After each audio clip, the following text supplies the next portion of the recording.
आज आपण पावसाच्या पाण्याच्या नियोजनाने मिळणारे फायदे कोणते याविषयी माहिती करून घेऊया।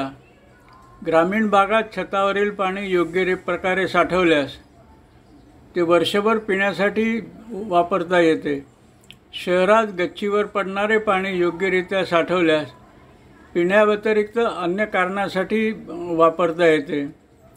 ग्रामीण भागात पावसाचे पाणी तळी तलावांमध्ये साठवल्यास ते पाणी शेती करता व अन्य कारणासाठी वापरता येते। शहरामध्ये पावसाचे पाणी तुंबल्या कारणाने जनजीवन विस्कळीत होते। त्यासाठी शहरातील पाणी जिरवण्याचा व तलावांमध्ये साठवण्याचा प्रयत्न केल्यास जनजीवन विस्कळीतपणा कमी होईल।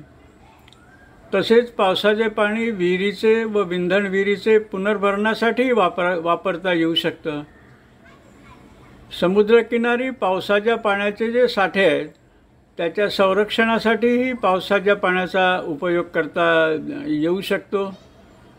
पावसाचं पाणी हे शुद्ध असल्याकारणाने पाण्याची गुणवत्ता सुधारण्यासाठीही पावसाच्या पाण्याचा उपयोग करता येतो।